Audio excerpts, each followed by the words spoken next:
At a time when investors are confronted with market volatility and a variety of challenges fueled by the uncertainty of inflation, unsettled geopolitical tensions, and economic pressures, Justin Klein and Steve Peasley stand ready to take your finance and investment questions and share their unbiased answers.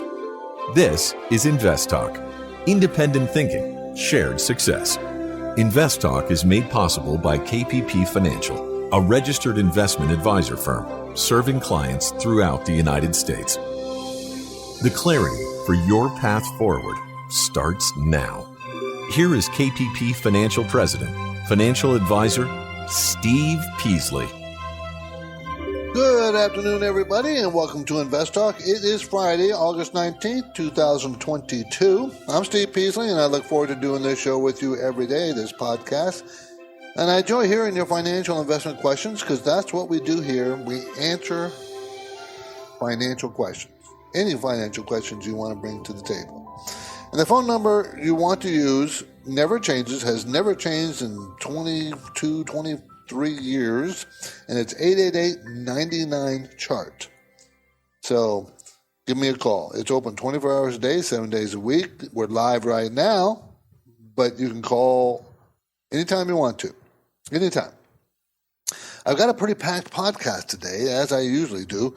My focus point concerns this story. Home sales fell nearly 6% in July as the housing market slides into a recession. Now, I think the housing market represents about 13% of our economy in one way, shape, or another. You know, you got the selling of the houses, and then you got, furnishing in the houses, and all that together, when selling houses or fixing up the house, all that represents that much. So we're in a slump. We all know it. It's been here for a few months now. So sales dropped about 20% year over year. A month ago, a year ago. So 20%. Okay, and I think we're just that. And you got to realize that's just the start. I mean, think about how old this report is. It goes back to July, and you're talking about houses. Well, we'll get into more details on that. That's what the whole thing is about. So we'll talk about that. And time permitting, I got several other things to talk about. How about a survey was conducted speaking to companies and their plan of cutting employees. What percentage of these CEOs say they're going to cut employees this coming year? That, I think, is interesting to talk about. And do you know about Cineworld, a company out of London? It dropped 50% today. I want to talk about that. 97% of executives say we're in a recession or headed toward one. And finally, the average 401k balance by age group. And how much should you be saving every year? And how much should you have saved by the time you're 30 years old? So, got some numbers for you on that. Of course, you drive the show. You take it wherever you want to. I'm just here as the host. So, talk to me. The market was kind of, also we're going to have some voice bank questions to play. We have those. We're going to talk about STEM Inc. and maybe iShares, the global agricultural iShares that people are asking about. The market itself was down nicely, or I don't know, how do you say it when it's down? Not tremendously down, but down not just a little bit. But here's the numbers. The Dow is down 292 points, the NASDAQ down 260 points, and the S&P down 55. So it's a pretty good pullback, I guess we can say that today. Remember, the market is struggling to break the S&P 500 200-day moving average. The 200-day moving average of the S&P 500 is considered the long-term moving average, and above it, we're bullish, below it, we're bearish. And we've been below it, and it's trying to break above it, and it's having a struggle. We'll see. Okay, so we have lots of calls to do. What do you want to talk about? Where do you want us to go first? 888-99-CHART is our number, 888-992-4278. We'll also share some highlights from the KPP Premium newsletter, by the way. So that'll be about the halfway point, okay? So let's go ahead and get to our first caller question. Hi, this is Matt from South Florida. I'm calling about 3M. They announced that they are separating their food safety business. And if you currently own 3M shares, you have a choice to convert all, none, or some into Neogen, NEOG. Apparently, if you choose to convert, you would be receiving approximately a 7% premium. Wanted to get your take on whether converting a good portion, if not all, is a good idea given the premium at hand. Thank you. Well, that's a little tricky because you're going to get 7%, okay, a premium. So in other words, they're going to split off this company. We talked about that before. They're going to split off part of their 3M is going to split off part of their company, and now it's going to be a standalone medical company. And they're going to give you a 7% premium. And, normally I would say, well, then sell it immediately, take the premium. But what if the first trade gives all that 7% back? What if a lot of people do that? So it's difficult to know exactly what to do. And really, it's a roll of the dice. Now, my opinion is, do you want to hold the new company? If the answer is no, then get rid of it as soon as you can. That would be my answer. If you want to keep it because you feel it's got potential, then you don't worry about it. You just take the shares and hope for the best. But if I'm an owner of 3M, I'm an owner of 3M. There's a reason why I like it. I will get a benefit from them selling off a piece. That's fine. So that's how I look at that. Okay, we're headed into a break. Unfortunately, I'm sorry about that, but we got to do it. I welcome your financial investing questions now. No question is too simple or too complex. You set the agenda. Call InvestTalk, 888-99-CHART. Why do listener questions make InvestTalk better? Which of these would you recommend? Because each caller presents fresh questions in their voice. I was curious if you still think aluminum has a ways to go from here. When do I know the right time to take profits? Should I be looking for an exit? Should I be holding here? And listeners instinctively realize that InvestTalk uniquely offers a welcome dose of investing satisfaction. I think you have a terrific show, and I've learned a whole lot. Hey guys, love your show. I've been listening for several years now, and I've learned a lot. Justin Klein and Steve Peasley understand what investors need and want. I would look at it from a tax perspective. If there's no tax implications, move on, find better ways to use that money. I'm going with the odds. I think a half position now would at least get you in it and get you watching it so you won't lose track of it. Don't forget to call InvestTalk, 888-99-CHART. Now, each time I host the InvestTalk podcast, I have the satisfaction of taking caller questions and then breaking down the often complex dynamics involved. If you've never called, don't hold back. You can leave your InvestTalk questions on the 24/7 anytime listener line at 888-99-CHART. Hi, I love your show. I'd like to know about STEM, STEM, for long term. Is that a good stock buy? I look forward to hearing from you. Okay, STEM is out of San Francisco, provides service revenue management software service for enterprises in the healthcare technology industry. So it provides service revenue management software. So these services, the healthcare industry have service, and they provide the software for that to track their income and help get it. Now, this company does not make money, has not made money since 2018. It's going to lose 65 cents per share this year. It lost $1.15 last year, $3.46 the year before that. Next year, it's going to lose 31 cents. So they're losing less money every year, and sales have been rising well over 100%, 200% every quarter. I mean, the lowest is in the last 8 quarters, 166% rise in revenue. The most recent quarter is 245% rise. So it's a very speculative stock, a $2.2 billion company, selling for $14.61 a share, and it's almost impossible to evaluate it because they don't make money. We don't know how much it's worth.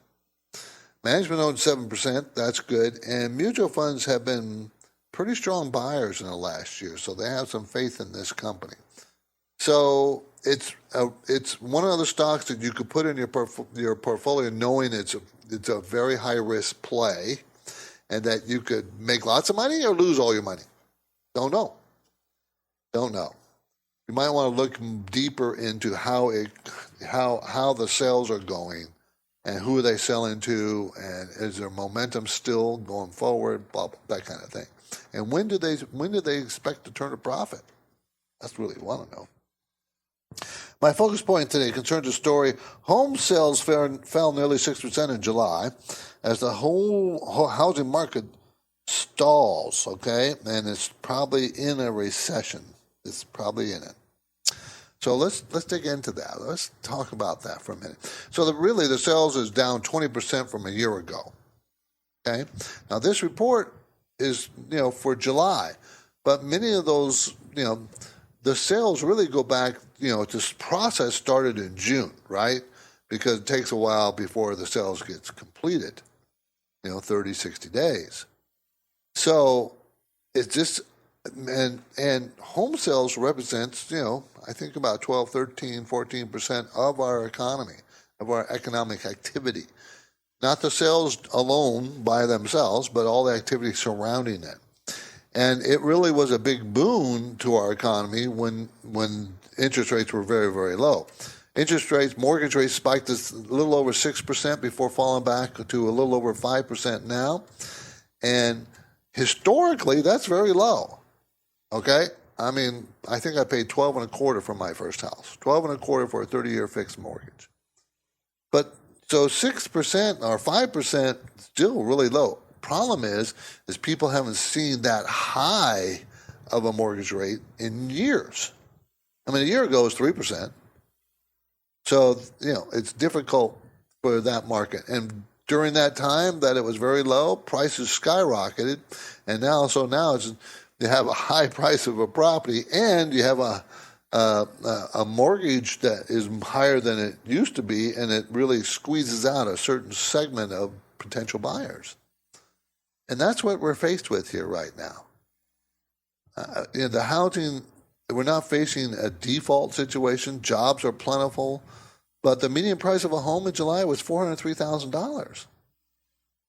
So it's pretty difficult for a starter home person to get started. And so I think the sales are going to still tumble. Remember, the Federal Reserve is going to raise rates again in middle to the end of September, going up again. So mortgage rates are going to go up again. So they'll probably get into the 5.5% to 6% and stay there. And that may not be the end of their activity of raising rates. They think they want to crush inflation, even though I don't think their efforts really doing much against inflation. I think it was already fallen. Would have fell by itself anyways. But they want to get interest rates up to a more normal level as well. So that's what's going on, everybody. Okay? Now, just real quick, Cineworld drops 50% because they're going to file for bankruptcy. Now, probably never heard of Cineworld. You go, I don't know who that is. Who cares? Well, we're talking about movie theaters, and they own Regal Cinemas. Regal Cinemas. So all those Regal theaters out there are going to be under Chapter 11. Now, Chapter 11 is much different than Chapter 7. Chapter 7 is liquidation. The company disappears. And all those theaters would have to be sold to some other competitor or whatever. Chapter 11 means they're just reorganizing. They're reorganizing their debt and so on and so forth. Now, I go to movies with my nieces and nephews, and I can tell you from personal experience that there is a very low participation going to the movies. Theaters are not crowded at all. So I can see why that happened. And it will be interesting to see how that works out for the moviegoers out there. That's you and me. People go to movies. We're heading into a break. It is Friday, so the weekend is here, everybody. That's great. or almost here anyways. I got, for me, I got another 45 minutes or so, 43 minutes. So, I'm here ready to take your financial investment questions. You can do it right now. You pick the topics. Call InvestTalk, 888-99-CHART.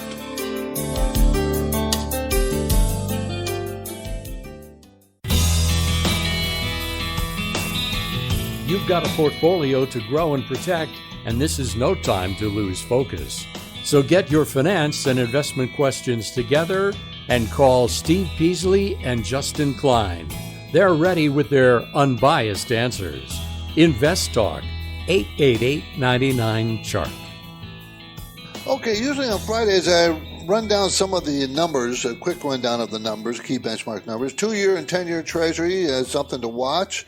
The 2-year Treasury yields 3.269, while the 10-year Treasury 2.98. So that means we have an inverted yield curve. Inverted meaning that normally the 10-year pays a lot more than the 2-year because you're holding on bonds, government bonds, for 10 years. Bush is only 2 years. Well, so if you get really worried out there, more people want the 2 years. So the demand goes up, the yield goes up with that. So it was about 6 weeks ago or so, the yield curve was normal.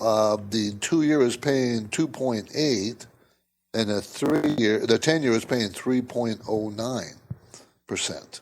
So it was a normal yield curve about 6-7 weeks ago. Gold was priced at $1,750 an ounce. Last week was $1,798, so it went down a bit. Depending how far back you want to go, 19 weeks ago, for instance, it was 1,944. Now it's 1,750. So it depends on how far back you want to go. Gold has not performed at all this year. Either as silver, it's sitting at $19.16. So both precious metals really haven't done anything this year. And you would think it would with inflation so high, it normally would rise with high inflation. That would be something normal, but not in this environment we're dealing with around the world. Oil was selling at $91.48 a barrel, so it's under $100, well under $100 a barrel, and gasoline prices, as a result, have been going down steadily. Okay, it's at $3.91 now. It got up to close to $5 a barrel, $4.59. What was that? 12 weeks ago, I think was the high average rate, $4.59. I'm looking, no, $4.72, $4.60, $4.84. 7 weeks ago it was $4.84. So now it's come down, $3.91. So that's good. That helps put less pressure on inflation.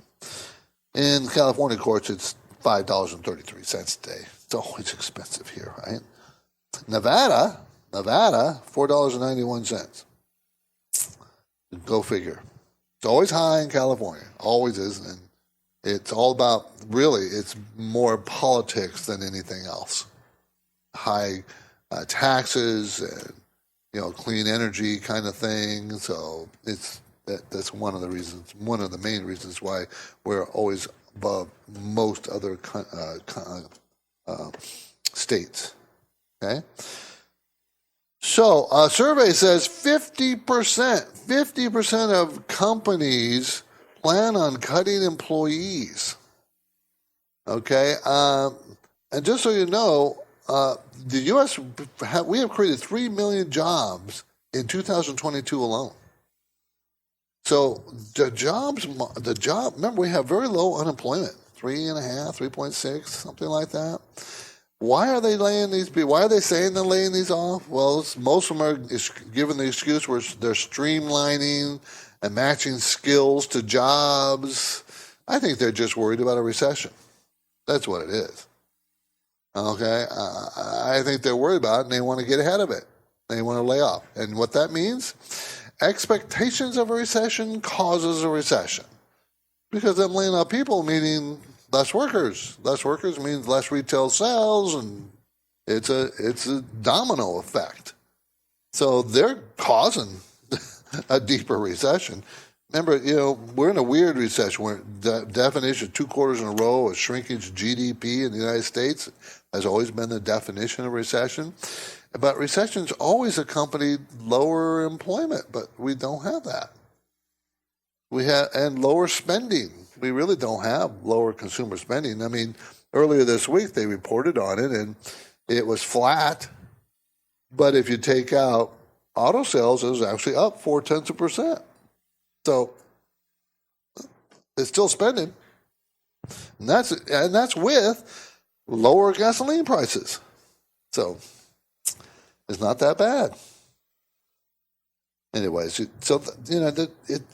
it's a confusing recession if we're in one. But if the CEOs do what they say they're going to do, laying off 50%, they're going to lay off people, that will throw us into a deeper recession. Let's put it that way.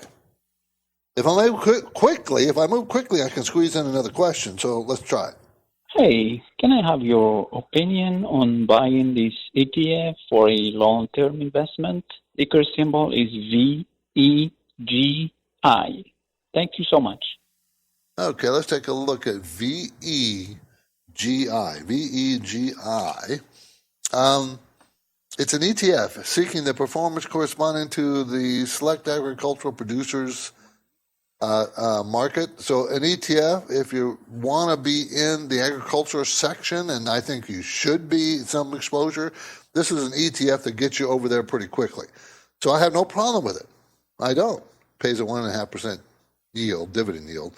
But I do think it's not a bad place to be. We've already had a big run, a little pullback, and now starting up again. I think I might wait for another pullback. That's what I would do. 888-99-CHART, everybody. We're going into a break. We're at the halfway point. Love to talk to you. Give me a call. 888-99-CHART. As you gear up for fall, you need the right people on your team to help your small business fire on all cylinders. LinkedIn Jobs is here to make it easier to find the people you want to talk to, faster and for free. From years of experience, I can tell you this. Searching for and then hiring the right candidate, someone who is a good fit for your business, is not an easy task. That's why you will appreciate the power of LinkedIn. Create a free job post in minutes on LinkedIn Jobs to reach your network and beyond, to the world's largest professional network of over 810 million people. Then, add your job and the purple #hiring frame to your LinkedIn profile to spread the word that you're hiring so your network can help you find the right people to hire.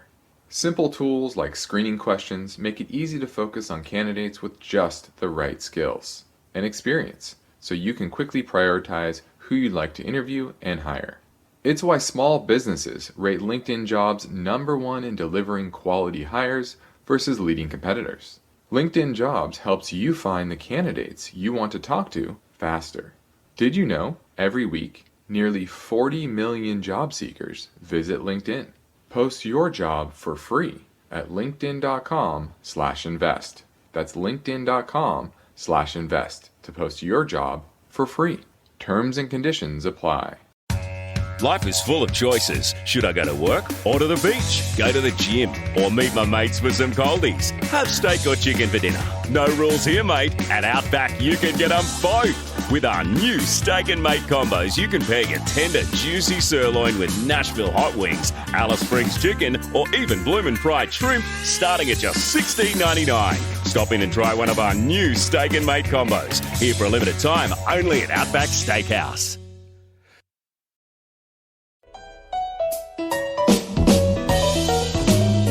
Have you heard about Riskalyze? It's a brief question and answer form that you fill out online. Steve Peasley and Justin Klein will also get a copy of your responses.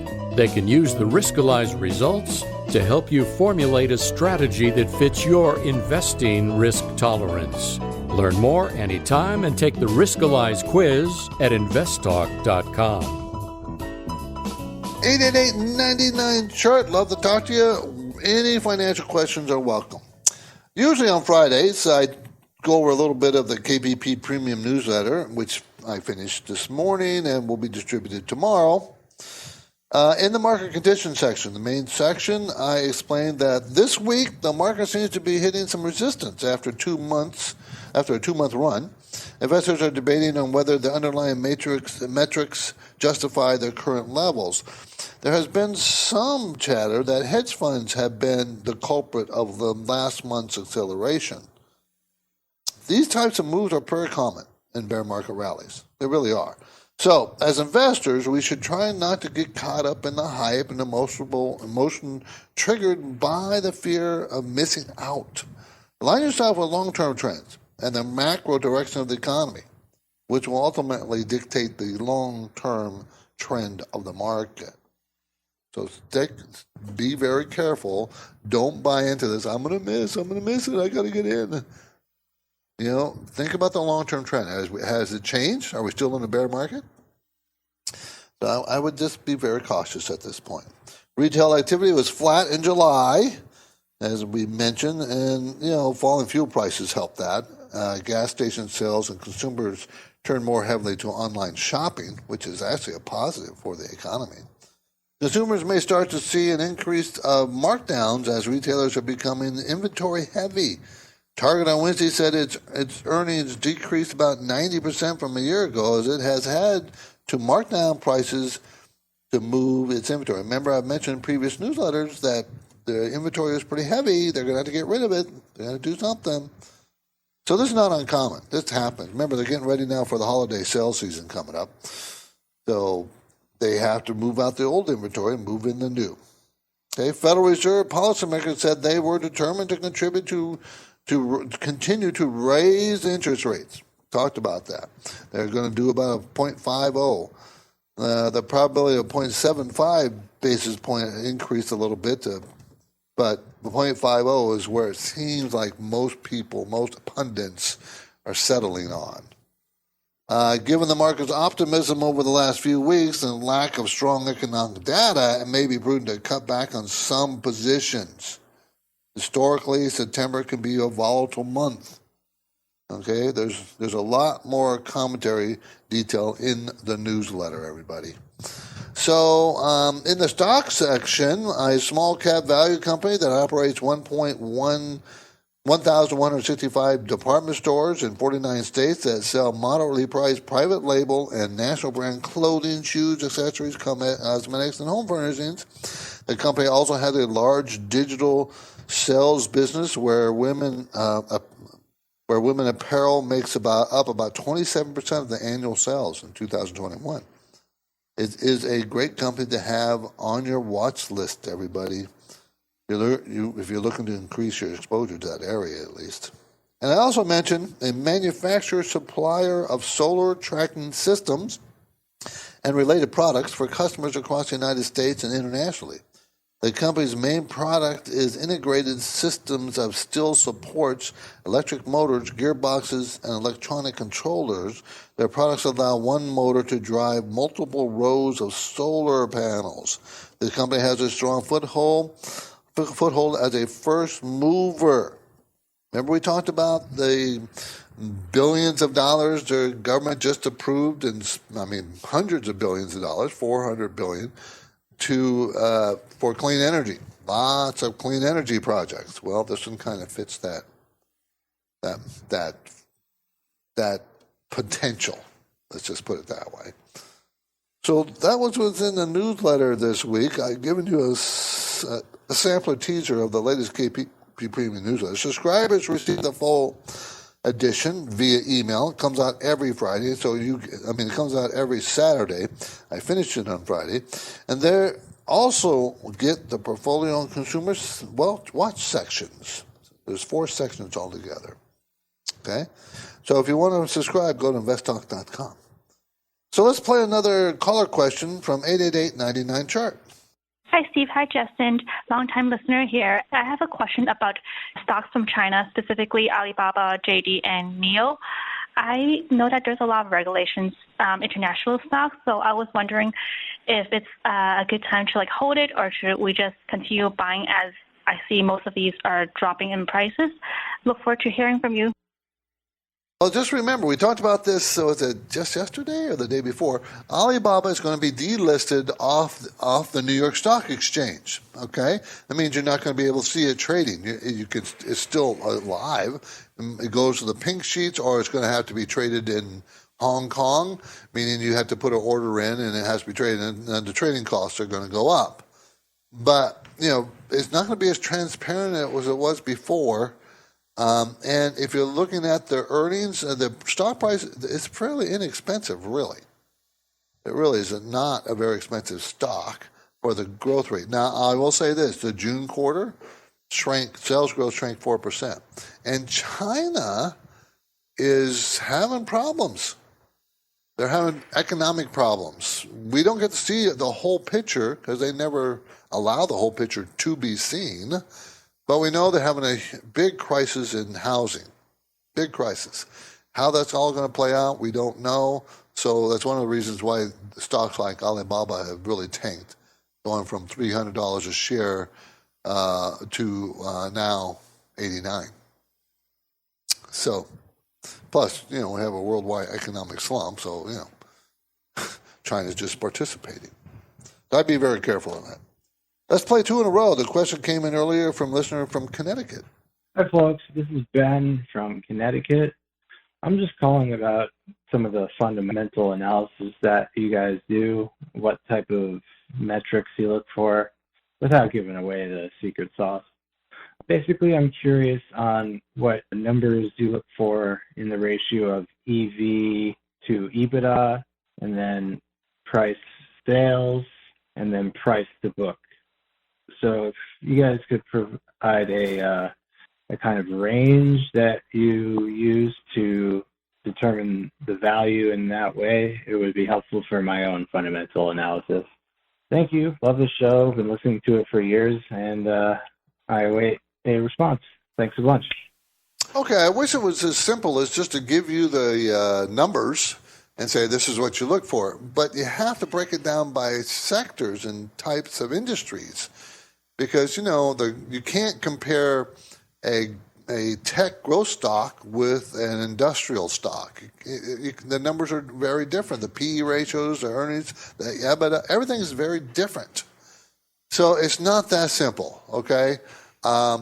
You do know that the overall S&P 500 PE ratio is between 15, 16. So in general, that's, you don't, if you're a value investor, you want to pay less than that. But if you're a growth investor, you're going to pay more. See, and then it winds down to the individual stock positions, from sector analysis to the economic projections to sector analysis to the individual stocks and how they perform against each other. It is just not as simple. I can't just say, okay, I'm looking for, I can say stuff like, we look for rising profit margins, rising, not falling. Stay away from falling. We like to have value plus growth in the stocks we buy, generally speaking. And it depends on what kind of investor you are. If you're an income investor, we love high dividends. And therefore those metrics are very different of that company than one who doesn't pay a dividend. So that's about as best as I can do as far as answering this question. It's tough. It's very difficult. Okay? There's no denying that the investment environment has changed over the past year because the interest rates have changed direction. And so you got to deal with the reality of the situation. So it's worth a little time here, a minute or so, to talk about the benefits that Justin and I can provide at KPP Financial, provide to you. We are based in Irvine, California. That's between we're in Orange County, between LA and San Diego counties. I want to remind you that we operate with a philosophy of independent thinking and shared success, and we implement that by, always giving you unbiased guidance. We don't owe allegiance to anybody. Our allegiance is to our clients. Okay? And we also practice parallel investing, meaning we buy the same things for ourselves that we do for our clients. So we're always on the same side of the table as our clients. so that, you can be assured that, we're trying our best to make money for ourselves and our clients all at the same time. We have the same interests. We will do a free portfolio review and assessment. We don't push any kind of sales on you. We're not going to tell you what you need to do and you got to buy this or that, but we'll review your portfolio and look at the risks that you're taking and the various positions you have and explain to you how they are risky. So I think you'll find us a little bit different than everybody else. We try to be a little bit different than everybody else. We really want to help our clients. We want to help you make money. Even if you don't become a client, we'll still help you. We will. Done it for years. Okay? When people take the time to leave an InvestTalk podcast review on iTunes, we like to thank them for their courtesy by getting to their questions quickly. So here are some questions from iTunes reviews. How about from Never Chase Stocks? That's a cute name. He wants me to look at PAA, the symbol, which is, if I remember right, pipeline company, MLP, Master Limited Partner, engaged in the transportation, storage, terminaling, and gathering assets. It is a $8 billion company. They're going to make $1.15 this year, $1.44 next year. And as oil prices and natural gas prices increase, they will make more and more money. As they decrease, they will make less and less money. This company is pretty solid, and it's a pretty reasonable price, and you're getting 7.4% dividend, and that is not in danger because the stock price is $11.70. You will never have high growth on these kind of companies. What you can do is you'll get high dividends. Return on equity is only 9%, so that's not that great. But cash flow is very strong. So you're going to get your 7.4%. That's probably pretty good. Plus, their sales the recent 8 quarters have risen. But the 2 quarters before that, you go back 9 and 10 quarters, sales shrank 36 and 35%. See, so that's because oil spiked in the last couple of years, right? So they benefit, and natural gas. So that's what you're dealing with. You just got to know that that is what you're dealing with. The price in the COVID low was like $3 a share. The high before that was like $23, $24 a share. And you're 11 now. So there you go. Thanks for the call. I appreciate that. Here's another iTunes question. Matt Bird. Okay, Matt Bird. I've been investing... I've been listening to this show for about half a year, and I've learned so much. Here's my question. I've been doing a lot of my own research on the best ETFs for my Roth IRA for a 30-year time horizon. I found 3 that have significantly outperformed the broader market over the past decade, and I see no reason why they shouldn't continue outperform. Could you share your thoughts? I can't share my thoughts on all 3. It takes time. But let's take a look at the first one. Okay, the first one is iShares U.S. Medical Development. It's exchange-traded development seeking the performance correspondence to the Dow Jones U.S. Select Medical Equipment Index. So I think that this one will outperform. I think this will do well over time. You've got to ride the waves, but I like this sector. I think it's a good, solid sector to be in. It will always, with the huge baby boomers getting older and older and older, and they're going to need more medical equipment. It's not going to go away. So I kind of like this sector. I think it has a good future. IHI is the symbol. iShares U.S. Medical Development. Okay? Appreciate the call. Or the review. I do appreciate that. Thank you. 97% of the executives say we're in a recession or headed toward one. This was a Stifel survey. Okay, Stifel survey. Stifel is a financial company. So they say because of tight labor markets and inflation is causing this problem for them. Maybe what's causing a problem is the other survey that says 50% of you guys are going to lay off people. So what is it? So you're causing your own problem, people, you executives.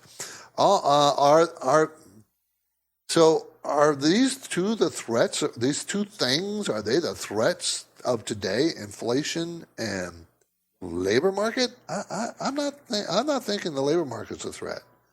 Inflation is, but most executives can, if everybody's expecting inflation, they can raise prices. I'm having trouble believing the executives. I believe them more when they say they're going to lay off people. And that's the threat to the economy. This is InvestTalk. I'm Steve Peasley, and we have one goal here, to help you achieve financial freedom. And, of course, our work will continue after this break. So get your questions in now, 888-99-CHART.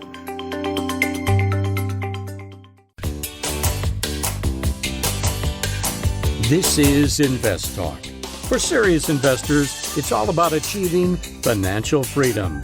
That's why the unbiased guidance offered by Steve and Justin is so valuable. The InvestTalk Anytime listener lines are open now, and Steve and Justin welcome your questions. Call 888-99-CHART. Hi, Steve and Justin. My name is Todd in Colorado, 6-month listener here. Love the show. I have a question about where to store holdings for stock buying and investing. I have an IRA, but it's maxed for the year. Is it wise or even legal to have several IRA accounts? Or what is the best way to set up accounts to invest from? Anyway, appreciate everything you guys do. Love the show, and I look forward to hearing the answer. Have a good one. No, don't set up several IRA accounts. Don't do that because, first of all, you're only limited to a certain amount every year, and you can't have other accounts and put money in them because you can't write them off, and there's no reason for that. And the government might think that you're trying to avoid taxes illegally. So don't do that. That's not a way. That is not a way to do it. If you have extra money, you just put it in the market. You open up a regular account, an individual or a joint account, and just invest it. That's the simplest way you can do it. If you want to sit on cash, you can sit on cash and wait for an opportunity you think that the market's going to provide. So, but just don't try to open up a number of IRAs.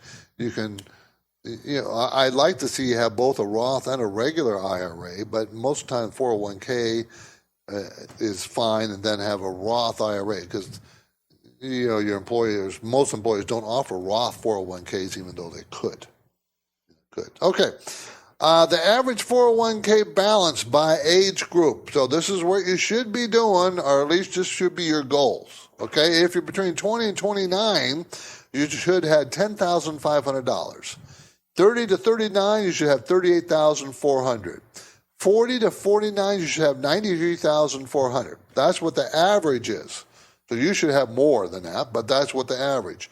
50 to 59, $160,000. 60 to 69, $182,000. And 70 to 79, well, it goes down, $171,000. But what should you save to get to a proper number? These are some rules of thumb. Between the ages 20 and 29, you should save at least 1 times your annual salary. Okay? So you got 9 years there to save 1 times your annual salary. Between 30 and 39, your savings should go up 3 times your annual salary. 40 to 49, 6 times your annual salary. 50 to 59, 8 times. Remember, you're getting closer and closer to retirement, so you want to have this kind of money. 60 to 69, 10 times your annual salary.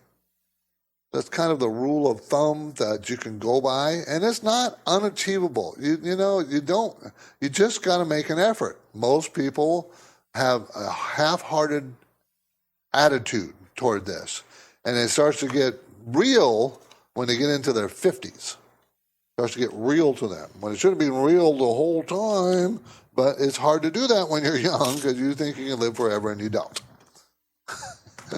Remember, we all were there, us old guys and gals. We were all there when we thought we could live forever. It doesn't happen that way. Time goes by pretty darn fast, and you better start early.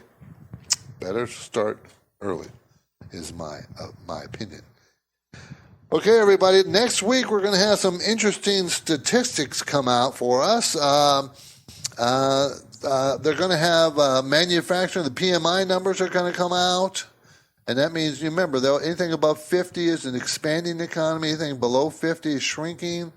And just so you know, the S&P U.S. Services PMI last month was 47, but they're expected to pop up to 50 this month. New home sales will be out. They come out Tuesday. Durable goods numbers, capital equipment orders, pending home sales. It's going to have some pretty interesting numbers. By Friday, we're going to have the PCE price index. Remember, that's inflation. Those are the inflation numbers that we're going to have.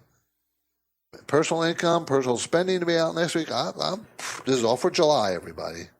So I think we're going to have a pretty full week of economic statistics, okay, that we're going to have to deal with and be a little revelation about. Remember, we're trying to figure out if we're going deeper into recession or not. I'm Steve Peasley, and this completes another InvestTalk program. Justin Klein and I thank you for listening, and we encourage you to tell your friends and family member about our free podcast downloads. Get your downloads anytime at iTunes, Google Play, Spotify. We have surpassed 44 million downloads. And Justin and I are now realizing that 50 million downloads are within range, so thanks to you guys, right? Not to us, thanks to you. Please be sure to review and rate us on iTunes if you could. A positive rating helps our exposure. We like that. Independent thinking and shared success. This is InvestTalk. Enjoy your weekend, everybody. InvestTalk is a trademark of KPP Financial. Because of the nature of the interactive dialogue inherent in the format of this program, it's important for the listener to understand that not all comments made will apply to them. Specifically, nothing said shall be taken to be investment advice, or shall statements on this program be considered an offer to buy or sell security. Because such advice is rendered solely on an individual basis and at times will require that the investor review a prospectus before investing. InvestTalk is a copyrighted program of Klein, Pavlis, and Peasley Financial, a registered investment advisor firm which retains all rights. For more information regarding KPP's investment advisors, call 1-800-557-5461. Steve Peasley is president, and Justin Klein is chief executive officer of Klein, Pavlis, and Peasley Financial. Thank you for listening, and your comments and questions are welcome on our 24-hour listener line at 888-99-CHART.